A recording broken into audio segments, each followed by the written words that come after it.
Do do do do. Do do do do do. Oh oh oh oh oh oh oh. Ah. Perfect. Ah.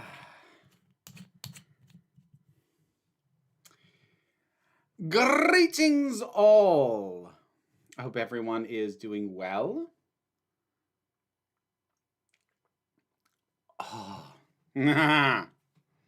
oh, that's delightful.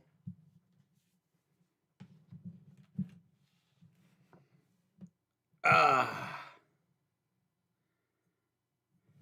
Thank you for the congratulations. Yes, it has been. Oh, good grief. When I think about how long I've been doing this, ooh, boy. Ms. Wicked Wolf, they don't send the plaque that quick. I actually have to request it. And I'm not going to be able to request the plaque until probably October. Because, in addition to actually hitting the milestone, you have to have gone a year without a community violation. And I had a BS community violation that I fought and lost in September. So I cannot apply for the plaque for some time yet. So don't expect to see that anytime soon. And that's assuming they even get it to me quickly after I apply for it. I've heard stories from some creators who didn't get theirs 4 months. So yeah. Tonight's drink, oh, it's just water. Lovely water.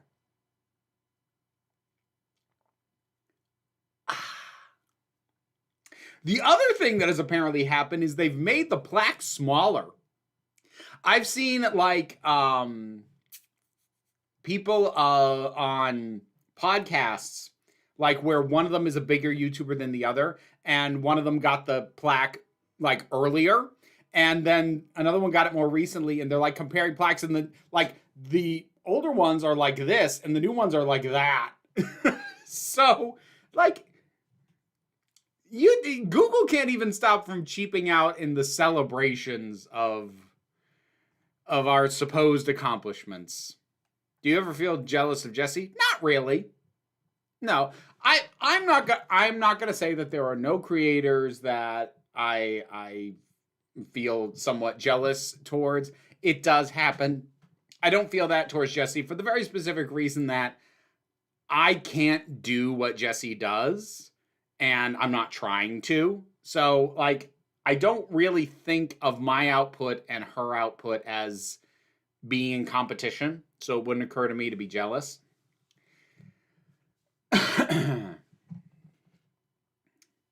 Vintage water. Yes, a lovely vintage of water. Yes, indeed. If your water's that color, you need a plumber. I think it might just be your monitor. Although it's funny you say that because this morning we got the water back on. I had all of yesterday with no running water because there was a water main break, and now we're on a boil water notice. So I have to hydrate in other ways. Don't worry, but I have bottled water that I've been using to actually properly hydrate. But anyways, yeah, had no running water all day yesterday because I was gonna do filming yesterday, and I didn't because I couldn't take a shower. So had to do a bunch of shooting today instead. Do you often find yourself comparing your subscriber count to other YouTubers, or do you try and hold back from doing that? I actually don't very often because, like,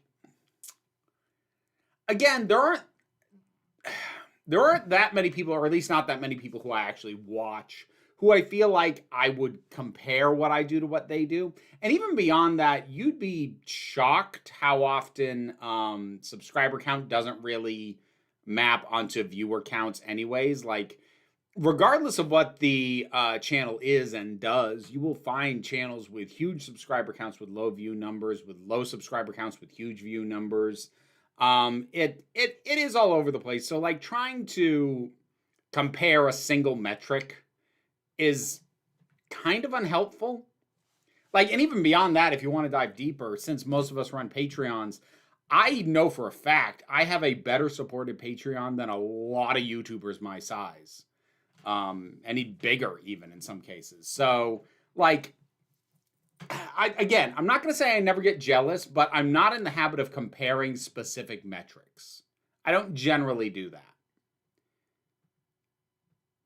I used to believe water wasn't an expendable resource and that it was created deep in the earth, like by like chemical reactions. Interesting. It's plenty of my favorite YouTubers who I feel mildly jealous of. I don't even have a channel. I'm glad you like the She-Ra video, Vortex. Congratulations, I've been subscribed for over 10 years, I think, since the green screen days. Oh, dang. That's going way back. Shh. Wow. Seltzer, you've been around for a minute. Dang. I gave up on the green screen so long ago. I mean, granted, it never looked good because I didn't know what I was doing with the settings. I've since learned that like I was just failing to do a bunch of setting tweaks that would have made it look better. But what ended up ultimately doing it was I moved and I initially set up because I was real tired of setting it up and taking it down. That was an exhausting process to do over and over again. So I wanted somewhere where I could set it up permanently. So I tried to set it up in the attic, and the acoustics in there were so bad, and my voice just reverberated around. And also like in the summer, it was swelteringly hot up there, and there were cluster flies. I'm like, screw this. I'm not doing this. And that's just when I stopped. I've busted out the green screen like for a couple of very specific use cases. I think the last time I used it for myself was the last time I tried to make 90s Comics retrial a thing. I've busted it out like for cameos on Jessie's stuff every now and then, where she's wanted me on a green screen so she could comp me into something. So happy to hear that. Love supporting you on Patreon. Oh, thank you, Dave. Very happy to have your support. Would you say the Dark Knight trilogy is a reactionary film series? Anthony Romoli is currently doing a stream about if that series would be considered a masterpiece. Reactionary? No. Conservative? Yeah, a little. But like being mildly conservative is not the same as being reactionary. It's not even freaking close. So, no. In terms of how you worded that question, no. How did Galley 1 go? Gallifrey 1 was delightful. I have a recap video up on my secondary channel, The Break Room of Geeks, so I won't talk too much about it. But, like, it was lovely. You know, lovely people there. I got pictures with Millie Gibson and Freeman Agyeman and Sarah Sutton. I moderated a panel, and that actually went well, despite the fact that within the first 5 minutes the fire alarm went off. So that still went pretty okay. I had lunch with Jessie. I saw people who I only see at cons, you know, cosplayers and the like. It was good. It was nice. What would you say is your favorite video that you recorded? I'm not sure I have a definitive favorite, Mr. Zacky Boy. I think one of my go-tos is like in terms of like one that I'm actually like proud of in a way that requires no asterisks, because like there's some stuff that I've made, like say for instance the Neil Gaiman related videos, where I guess I can say I'm proud of my work, but I hated that I had to make it and I didn't enjoy the process at all. And so it doesn't feel quite right to say that I'm proud of those, because like that word implies something that I don't feel about those videos. When I think about a video that I'm like, I cooked with that, honestly, the first one that comes to my mind is the video that I did on Zack Snyder's Watchmen. Like, I feel like I really did good work on that one. I'm really proud of that video. And it's not a particularly well-viewed one. Naturally. YouTube notifications failed me again. So it goes. Great to see that you got to meet Freema. She's great to meet. Oh yeah, she was lovely. And Millie Gibson is just an absolute bundle of energy. Like she's just a complete ray of sunshine. She was delightful. Have you played Bug Fables? I started playing today. I found it quite fun. Really funny dialogue. I haven't. I'm familiar with it. I know it's basically trying to fill the niche left behind by Paper Mario, but no, I haven't played that one. Congrats on 100K. Thank you. And thank you. A few people said it. Matt Reeves' Batman's still superior, though. I need to watch that one again. I did like it. I did like it, actually, and I did not expect to. I didn't think I was going to like that one at all. But yeah, no, that was good. Jealous you met Freema, the best companion. Yeah, she was great. And I had to resist the temptation of getting a picture with Jo Martin again because she was there. I went to her interview that she did. And she's great. I really love Jo Martin. And if I had the money to just throw away, I would have happily gotten another picture with her because I already have a picture that I took with her. But I didn't have the money to just throw at something that I effectively already had. I've been subscribed since other people used to discuss reviews with you in your videos. Oh, geez, Ryan and Paul. They stuck around for a while. I kept bringing them back even after the move. For as long as I could, but then because initially I was the only one with a kid, and then eventually the other two of them got kids too, and it's like, oh well, scheduling is now a nightmare. And also, for being honest, these are the least viewed videos on the channel, so I let it go eventually. Wrote an article on how effed up the framing of Batman surveillance thing and Lucius Fox taking a stance against it in The Dark Knight years back. And that's absolutely something that is worth examining. I would say I don't think that stance makes it reactionary, but yeah, kind of messed up. But again, the nature, Batman as a concept is kind of messed up in ways similar to that. It's Ramadan. Well, blessed Ramadan. I don't know what the appropriate thing. I don't know if Happy Ramadan would have been more appropriate. I don't know.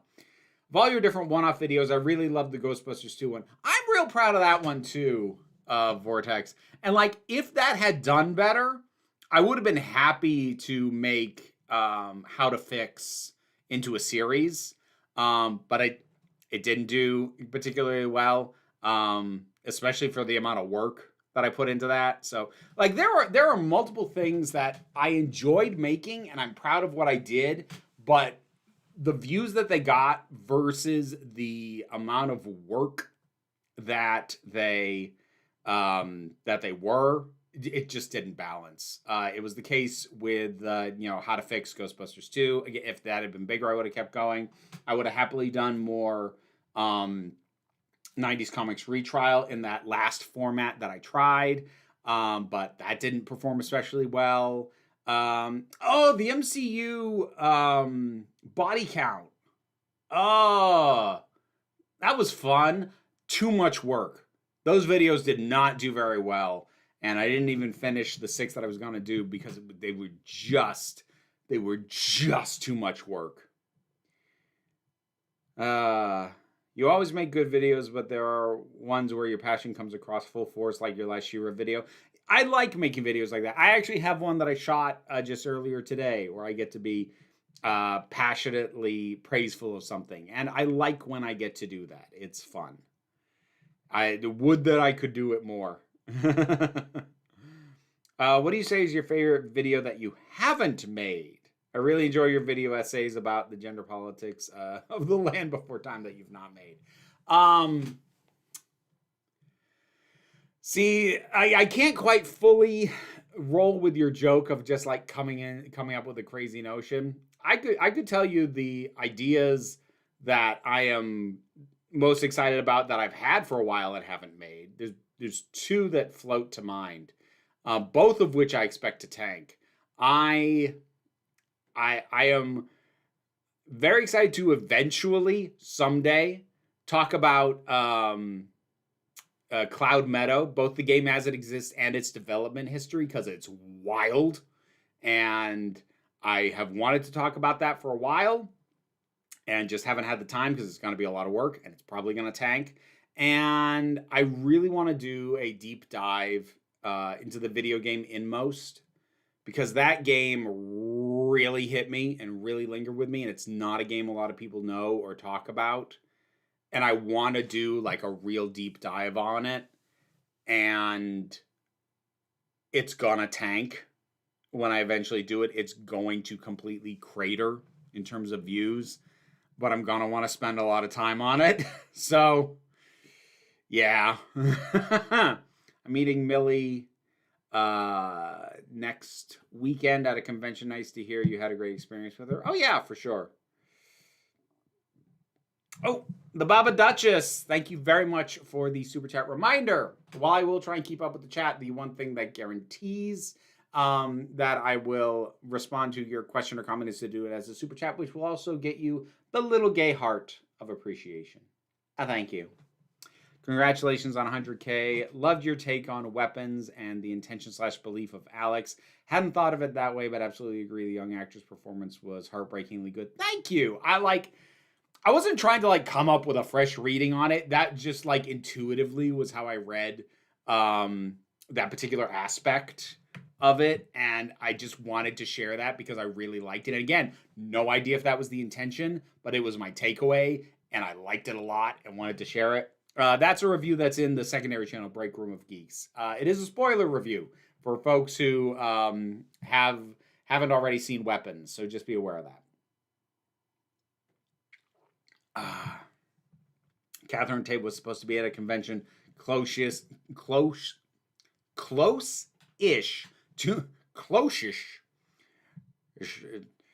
turning into Sean Connery, closest to me next weekend. I couldn't swing it this year. Congrats, happy for you, and your videos are always delightful. What would you say is the most rewarding thing for you about having a YouTube channel? This is gonna sound bad, but the money. What I mean by that is the fact that I'm able to do this as my living and my primary form of income. That is incredibly rewarding. That this is my job. Let's see. If you made a list of your favorite videos you've made, I'd watch them all. I don't know, maybe. It feels a little self-indulgent. You don't think the third Dark Knight movie is fear-mongering about the Occupy movement a bit? Is that not reactionary? No, I don't think they are. I think they stumbled ass backwards into that. And again, like while it's true that their intent doesn't really matter with the end product, but no, I don't. Here's what I'm gonna say.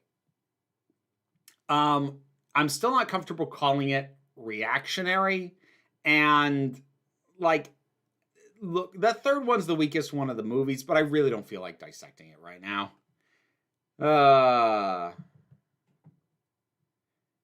My YouTube notifications for your videos are quite unreliable, but I try and see as many as you can. I appreciate that.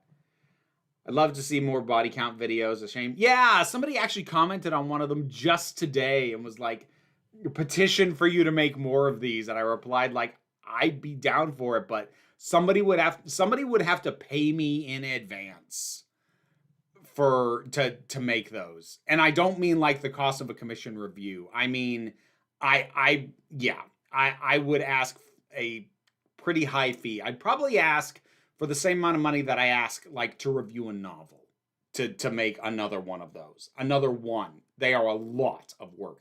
And that's assuming I still have my notes from last time I did it. Because I had notes on the other heroes who I was going to do and didn't get to. like I had the stats. I just needed to like script it and shoot it, but it's too much work. Should probably ask a question, but what would you say was the most surprising thing about making videos your full-time job? Like, that's broad. Maybe your most irritating if you want to rant. The most surprising thing, I honestly don't know. Like, I don't feel like I've had too many surprise. Like, the surprising thing is that I was able to make this my job at all. I don't think there's too many aspects about it that have specifically surprised me, because by the time I tried to make this my full-time job, I'd been doing it long enough that I pretty much knew what I was getting into. So I'm not sure really much of anything caught me off guard. Not that I can think of anyway. Have you seen Scary Movie? I find it stupid and funny. I hate that movie. Honestly, if I were to rewatch it now, I probably wouldn't hate it as much as I have traditionally hated it, but I remember seeing it for the first time, and I just loathed it. I didn't think it was funny at all. It pissed me off how successful it was. It felt like the worst low-hanging fruit kind of humor. I really hated that movie.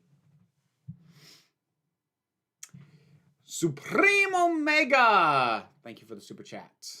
Very much appreciated. On James Cameron. Okay, that's a pivot. In terms of his work, Cameron was always a bit of a sentimental softie. The love story in Terminator, Surrogate Parents, Bonds in T2, and Alien. So is Titanic that much of an outlier? It's an outlier, I would say, in terms of mood more than anything.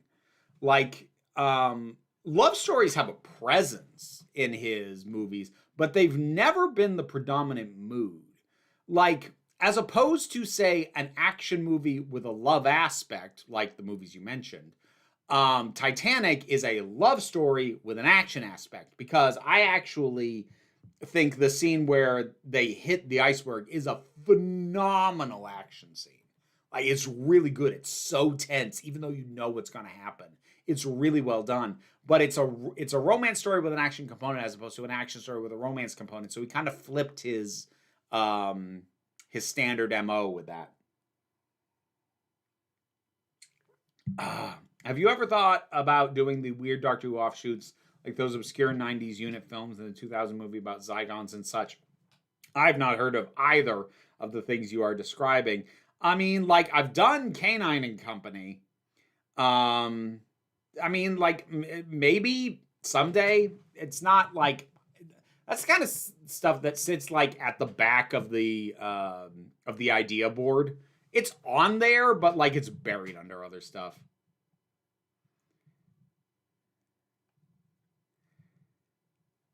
How much time do you think your videos are altogether? I actually, hang on, I might have stats on that. Hold on.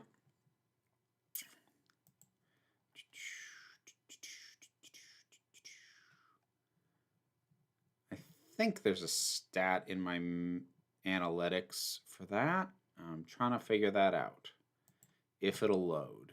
Here we go.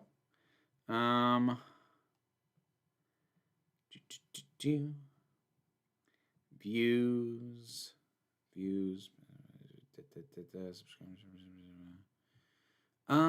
Come on. That's impressions.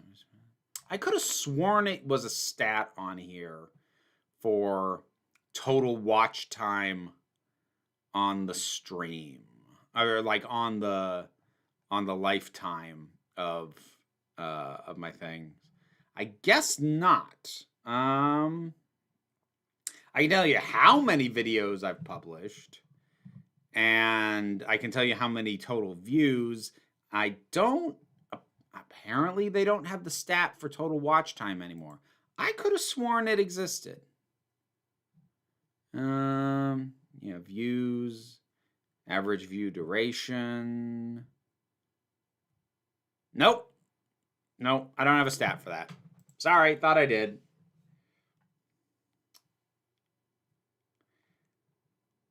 Whoa, Aaron! Thank you very much for the super chat. That's very generous, and I appreciate it immensely. Congrats on 100K. Doesn't seem that long ago you were hitting 20 and 40. Seems long ago to me. Like it's time does blur together, but I do. I think partially because of how much I have changed, both in terms of me personally and also like my output and how I approach what I do, and my standards for myself have changed so much over the years. I feel that time probably more than most other people do.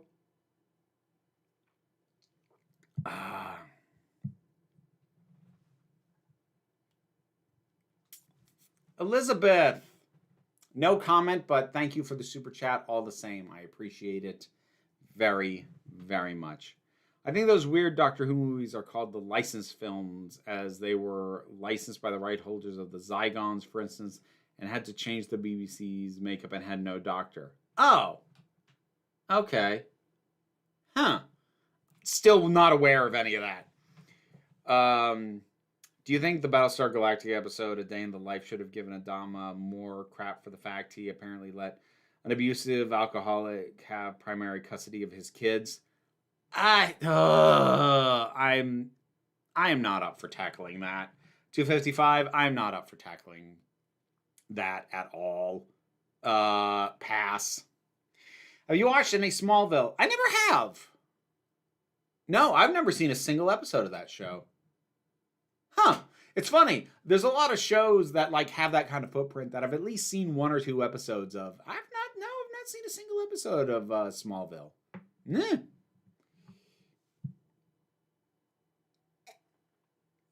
Those unlicensed movies where Kate Stewart got introduced. Really? Wow. Okay. There's an entire aspect of Doctor Who that I apparently am completely blind to. Wow. All right. I need to pop over to the Discord real quick and check what questions I have over there, so I'll be back in a minute. And yes, Neku Sakura, we will be covering Caprica. Here's the plan right now with Frack This Podcast. We're going to finish the Battlestar Galactica remake.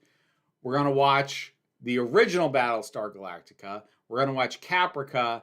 And then we're going to watch Battlestar Galactica 1980, which is supposed to be terrible.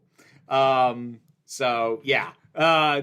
We are planning to do that. Anyways, I got to check the Discord questions. I'll be back in a couple minutes. All right, let's see. You and Jesse made fun of Rosalind referring to Apollo as a very moral person, given what he's been doing in the show recently. I would bet money that if you said that to the Battlestar Galactica writers, they would have said, well, all that is stuff in Lee's private life. Rosalind is saying he's a very moral person in his personal, in his professional and public life. What do you think of the idea of those two things are separable? They're not really. Like, while it is true that somebody can have a higher standard for, say, their work than their personal life, that isn't a moral thing. That's a prioritizing of your life, but that's not a moral question. Do you think progressive ideas about crime and justice necessarily involve trying to encourage victims to be understanding towards the people who victimize them? I've been thinking about something you sent on stream a while ago about not being interested in thinking about the unfortunate life circumstances that made someone into a crappy person if they're victimizing you or the people you care about. Do you really think there are many/any people in the world who take issue with that? Because I hope not. I have no idea. I'm not going to even try and start extrapolating onto whether or not that's something other people would agree with. And no, I don't think progressive ideas about crime and punishment encourage victims to be understanding toward the people they victimize, because the progressive ideas about crime and punishment isn't about making the victims more understanding. It's about making the system more understanding. Progressive ideas about crime and justice are about fixing the system. They're not about telling victims to feel a certain way. Your question is completely cockeyed in terms of the perspective it's coming at this from. Suppose you and one other person you care about could go into suspended animation for like 350 years, and then you woke up. You'd be like in a Star Trek or Culture style, fully automated, luxury, gay, communist future. Would you go or not? No. No, man. Like, look, stuff sucks. I know stuff sucks. I'm not looking to hide or run away from reality. I'm looking for the parts of reality that I still think are beautiful. In your theme versus plot video, with the example that you gave with the 14th Doctor, and people ask why he didn't appear after the 60th special, considering that you found them asking it annoying, do you feel the same way when people used to ask why the Avengers didn't help out in any of the Phase 2 solo hero movies, to the point that a character in Ant-Man lampshaded that question? Yeah. I pretty much said as much in the video. I used the example of people like saying, why doesn't Superman just fix it in literally any DC story? But yeah, it's the equivalent of that. So yes, I do find that annoying. It can sometimes be valid in the case of like asking that in for the Ant-Man movie is a ridiculous question, because what Ant-Man is dealing with is not a Avengers scale threat. That's part of the point. Now, if you wanted to ask why Thor wasn't getting back up for, like, say, what was going on in Thor: The Dark World, that's a slightly more valid question. I think the answer being that's why they said it largely in Asgard, because if they had more stuff on Earth, the Avengers would kind of have to get involved.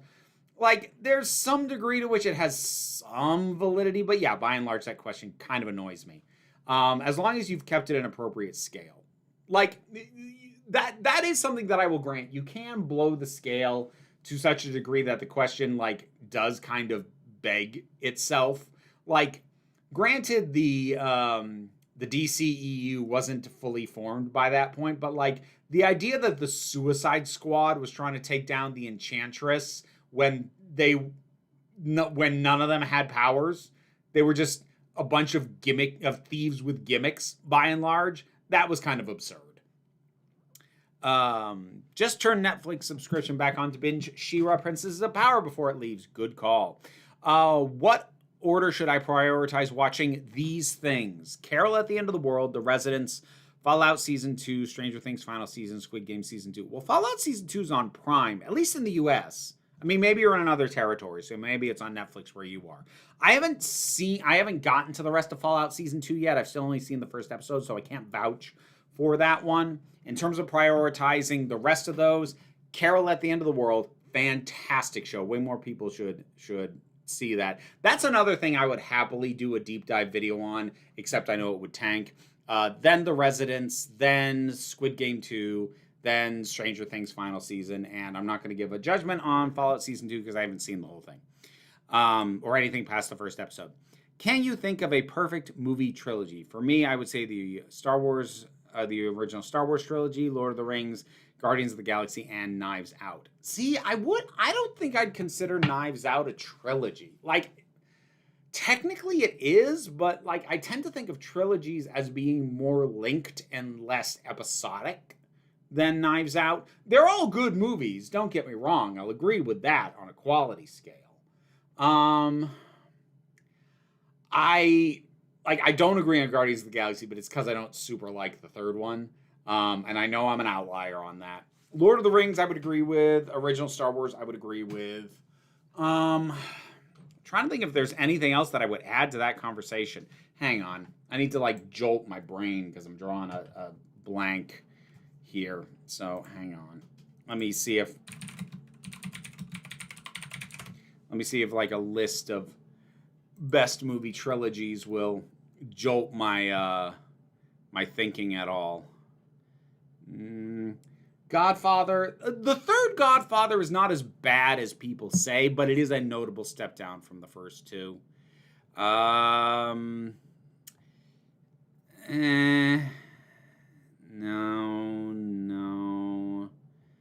No.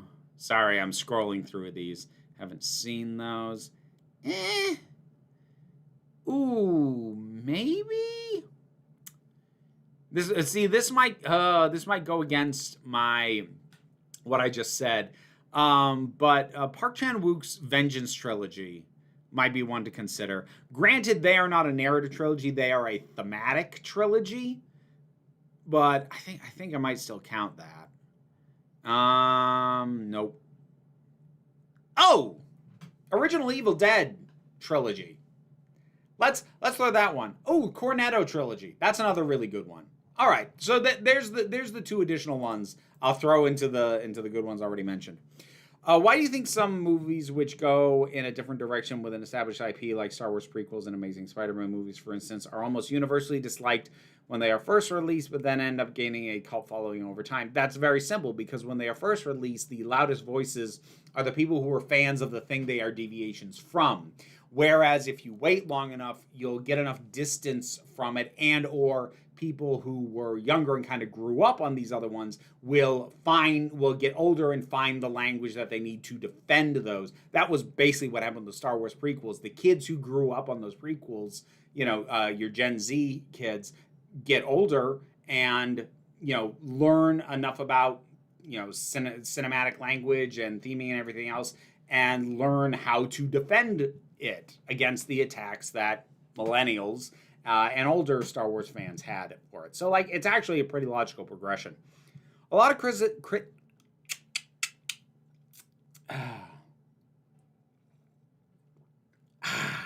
a lot of criticism of late has been directed at Netflix's second screen policy, where people have speculated that a lot of shows deliberately dumb down their writing or over-explain plot beats, and the assumption that the viewers have their attention divided between looking at the show and their phone. As an ADHD person, I was curious if this kind of thing actually helps you follow along, similar to how it is supposedly meant to help people looking at their phone following along, or if wasting time explaining the plot actually makes it difficult for you to hold your attention. I'd say for me, it's kind of a wash, because here's what I will say. When something is not designed to be easy to follow while distracted, I will pay more attention. Now, that might also mean that I pay enough attention to decide I don't like it, but for me, as a viewer, my complaint is less on because people get hung up on the idea of oh, they just reiterated the plot again because they think people are on their phones. My issue is less that they do that and that's bad writing. I don't care. My issue is that it does encourage a passive viewing experience. Because speaking as someone with ADHD, if I figure out relatively quickly into something that I can get away with futzing around on my phone and just glancing up intermittently, there's a decent chance I might do that. But if I'm watching something that commands my attention and is doing things that will happily leave me in the dust if my focus is elsewhere, if I'm engaged with it, I'll put the phone down. I finished Heated Rivalry recently, and that thing commanded my attention immediately. And, the idea of touching my phone never even occurred to me. I mean, I wouldn't have anyway. I was watching it with someone. But, sometimes even watching something with someone, I'll feel that itch. Be I want to reach for the phone. Never felt it, because that was a series that was presented in a way that, I knew I would get more out of it by really paying attention to what it was doing. So, for me, it's damaging not for the superficial, oh, they already said that and they said it again. Is that good? No, but that's not my problem. My problem is the actual encouragement of a passive viewing experience. Now, for some pieces of media, it's okay to just be background distraction. It's okay. Not everything has to be high art. It's okay to make something that is designed to be background distraction. But you shouldn't make everything like that, because of the viewing habits that encourages. All right, I am back on the stream. Ooh, we got super chats that I missed while I was away. Coyote Azul, thank you very much. Galactica 1980, ye gods, that's pure masochism.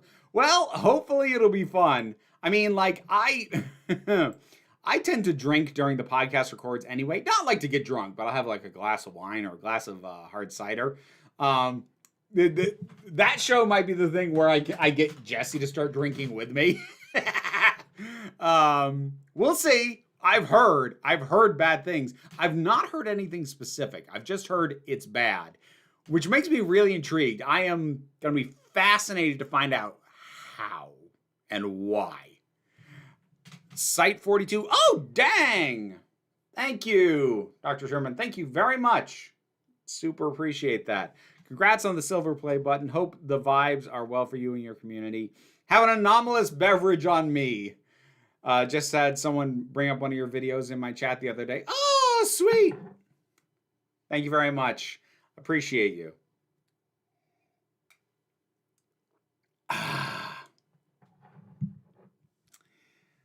What else we got? Oh, Elizabeth Chris. Oh, thank you very much. Folks are being quite generous tonight. I really appreciate it. Because I'm looking forward to the Heated Rivalry review. That is actually the video I shot earlier today. So I'm editing that later this week. So that will probably be out next weekend. There's a chance, depending on how quickly I get the edit done, there's a chance it might be this weekend's video because it be more topical to get it out sooner, whereas the video that's currently scheduled for this weekend doesn't have to be timed with anything. But no promises on that. It'll be out either this weekend or next weekend. Depends on what the editing part of that looks like. But it has been shot. That one Sleep No More fan. I love that as a screen name. I don't agree, but I respect the hell out of that. Oh, that's amazing. Thank you for the super chat. 90K since you came out. You've been an inspiration. Oh, thank you. And you know what? Cheers to you. Die on that hill. Hold up that banner. But blessed are the people who love the episodes the rest of us don't.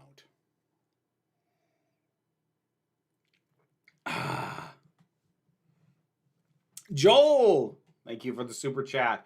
Galactica 1980 has Wolfman Jack in one episode. That one is fun at least. Oh, dear God. Is he acting or is he playing himself?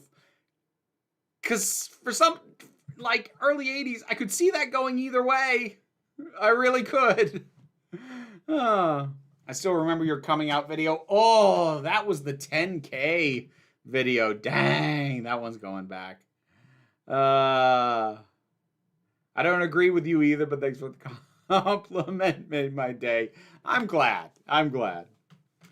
Have you seen the show Titans? I love season 1, but fell out the middle of season 2. I got commissioned to review that first season. That's on the main channel. Should be. Hang on, double checking that.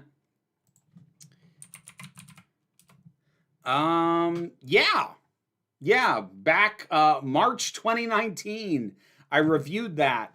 I never watched the second season, but yeah, the first season was surprisingly good.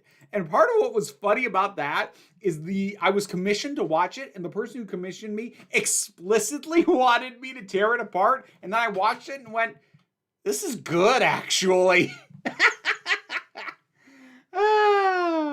That's funny. Playing himself? Joel. Oh, okay. That's officially what I am officially now looking forward to that more than I am the remainder of the reboot of Battlestar Galactica. Do I count for shite episode lovers? I'm not sure, Crunchy. You'd have to remind me of what is the unliked episode that you die on the hill of. You'd have to remind me. Do I have to change my name to that one Boomtown fan, or are there others? I like Boomtown. Boomtown's good. It's a hell of a lot better than Aliens in London and World War III two-parter. You know how the guy who played OG Apollo in the original was trying to get the original Battlestar Galactica revived when the reimagining happened? You think he might actually have more luck now than in the early 2000s? Well, he's not alive anymore. He's passed away. But if you mean broadly speaking, like maybe if the reboot hadn't happened, I think that makes it harder because arguably the reboot is better remembered than the original at this point. I don't know. And the whole long overdue revival thing. Look, I get that we got Mad Max Fury Road out of that process. I struggle to think of too many other things that have come out of that revival of a long dormant franchise trend that have been worth it. Hey, JVL, good to see you, my friend. Former podcast co-host, the JV Lexicon. We had a podcast called Go Home Hollywood, You're Drunk for a while that I really enjoyed doing. But again, my co-host ended up having a kid. We took a hiatus and just never circled back into it. But that was fun. That was good stuff. Vera, you should be that one Robota Sherwood fan. Possibly. That might be me. Did you see the trailer for Mandalorian and Grogu today? I did. It's fine. I don't care. I didn't watch after the first season. So like, I'd be that one Hellbent fan, but I know others like me. Oh, I know them too, Nick. They have left me many an essay in the comments. I'm well acquainted with dumb many Hellbent fans. That one, the Twin Dilemma fan? Ooh, you might have that one, old web shooter. Always willing to jump back in with you. Noted. I should try and find some excuse to have you do something. I'm not going to make any promises or try and think of something off the top of my head because, you know. But at the very least, next time I need like a quote read or something, I should send you that. You'll get an IMDb credit for it.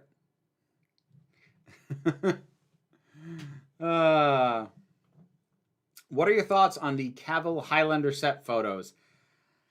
It just feels off to me, but then again, like, I love that original Highlander movie so much, I think anything was gonna feel off. Like, it's strange to me that it looks like they're trying to make Henry Cavill look as scruffy and off-putting as Christopher Lambert does. Like, that's part of what was really cool about him in that part, is like, he doesn't come across like action hero. He comes across as this weird scruffy guy.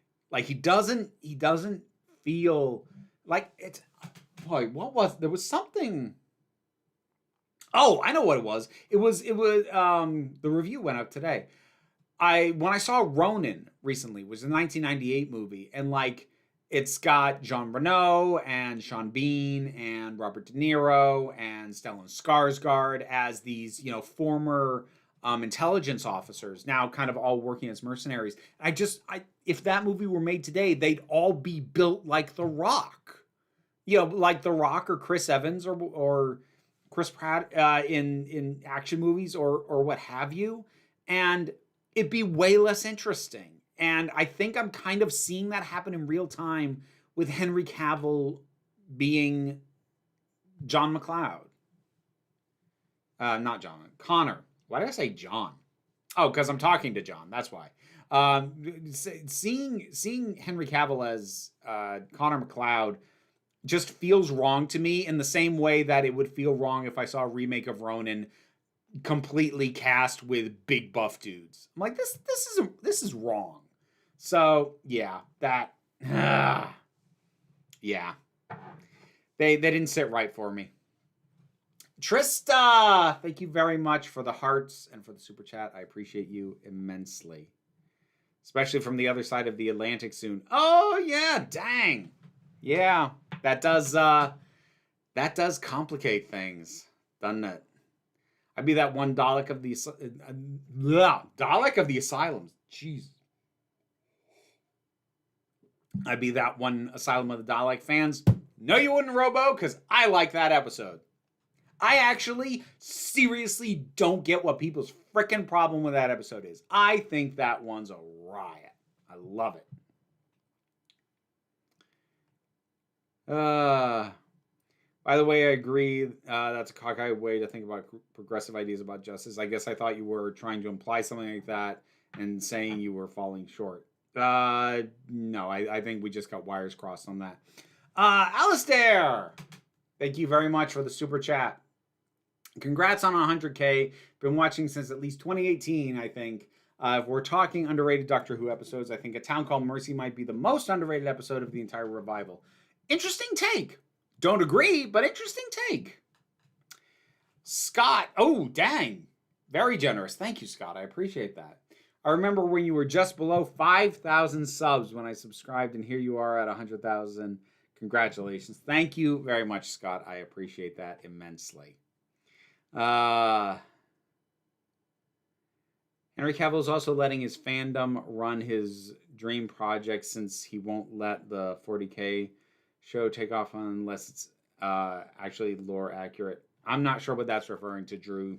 You lost me there. No complication, just making time for folks who mean something to me. I gotcha. That one Eaters of Light fan would be mine, I think. Okay, yeah. Not that it's a bad episode, but like that one is literally so forgettable. I literally forgot to put it in my ranking of every episode. So, yeah. Loved your drop-out video. You said musical improv isn't really your thing. What are your thoughts on musicals in general? Oh, I love musicals in general. Well, good ones anyways. But like that's kind of the thing. A good musical needs to be very tightly constructed. And by its nature, improv is not. So that's, again, musical improv is something I'm very impressed by, but not particularly compelled or drawn to. Like, I admire the hell out of it. But like beyond just being impressed by it, you know, it's like watching a really well-made movie in a genre you don't enjoy. I can look at it and go, that's really impressive what you did. I'd rather watch something else, though, if it's all the same to you. I'm planning on watching I Saw the TV Glow with my mom this weekend. I've seen the film, but they haven't. They wanted to wait until they were ready. Hopefully it goes well. Fingers crossed on that, Gabriel. That, oh, boy. That movie's goddamn devastating. What do you think of that Torchwood episode with people from the 1950s? That's my favorite. I would need to rewatch that. I remember liking it, but I also don't remember the specifics. And I would legit need to rewatch it because I've realized that it's been so long since I've seen most of the Torchwood episodes that I have seen that I legit forgot how good Adrift was until I rewatched it for the video that I did ranking all of Chibnall's contributions to Doctor Who. I legit forgot how good that episode is. So, like, I don't trust my memory with a lot of Torchwood anymore. Are you interested in seeing Project Hail Mary? I am. I've also been commissioned to read the book, so I need to try and do that before it comes out. Let's see. I remember you forgetting to put in your Series 10. Yeah. Ooh, Siam Mosher. Thank you for the super chat. Congrats. I found you on your channel. Awesome video and stayed. For someone who loves Doctor Who as much as I do, thank you very much. I appreciate that. My one would be that one cursed Black Spot fan. Oh, nope. I'm there with you too. I like that one. I'm a sucker for pirates. Do you ever watch British panel shows? Because Dropout is basically the first successful American version of that format. That's what I've heard, and I don't really. I've like seen clips, and I've seen bits and pieces, and I definitely see the parallels. But no, I haven't really.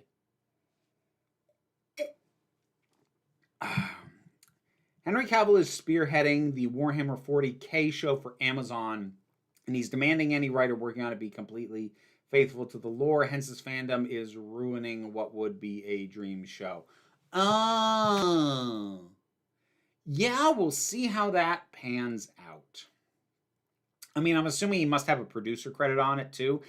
Like, I can kind of get how he got that way, because my understanding is, like, he had to fight tooth and nail to get the Witcher show that he was on, to not deviate massively from the source material. So it sounds like that's a battle he's had to fight repeatedly, and he's like, maybe he's just kind kind of reveling in the fact that he just gets to say no now, which may or may not turn out to be a good thing. We'll see.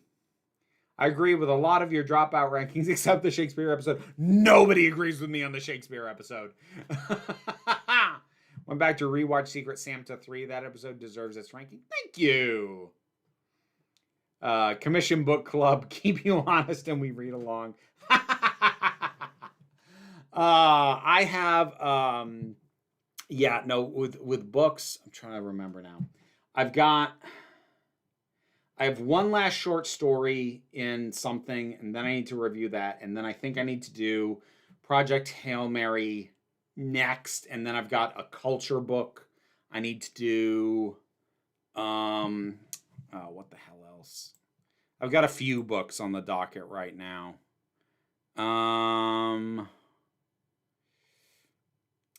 Blood Over Bright Haven, that's another one.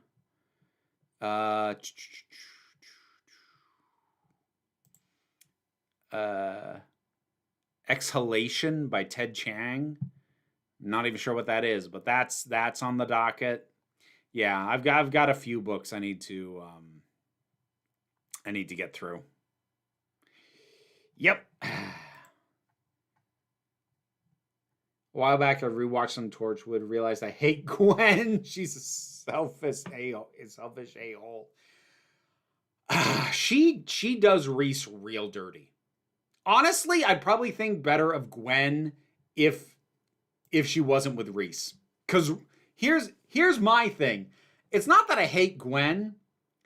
It's that Reese deserves way better than her. So it's like, because I know she's hurting him, that makes me not like her. If that was her general behavior and her boyfriend or fiance was either more of a non-entity or also a dick, I probably wouldn't care so much. But yeah, Reese, she doesn't deserve him. He's so much better than she deserves.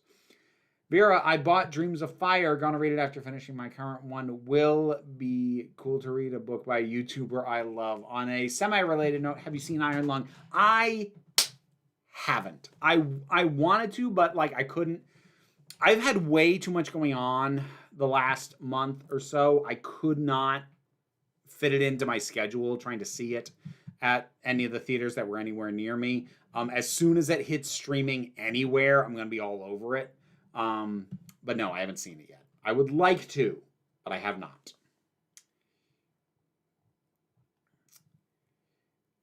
That one idiot, the Idiot's Lantern fan. Oh, yeah. See, I know you're joking, Starbush, and I know like that's just trying to bait me. Dang. I worked with all those guys who were on the Shakespeare episode. Your criticisms aren't far off, but they're all superb people who support and play amazing. Oh yeah, and like that's the thing. Again, with the Shakespeare episode, I'm impressed as hell that that they do that. I get bored by it, and that's a personal taste thing. You're reviewing culture books. I need to watch this channel more. Well, Howard, most of those reviews are on my secondary channel, Break Room of Geeks. But yeah, I've reviewed a fair few of those at this point. I think one of those reviews is on here because Player of Games was the first one I did, and that one I did before I moved commissioned reviews over to the secondary channel. It's been a long time since I watched Torchwood. I totally forgot Reese existed. Aw, Reese is a sweetheart. We watched Fear Her for our Doctor Who drinking game, and it wasn't even fun. Ooh. Oh, jeez. I just noticed the time. I gotta wrap up. All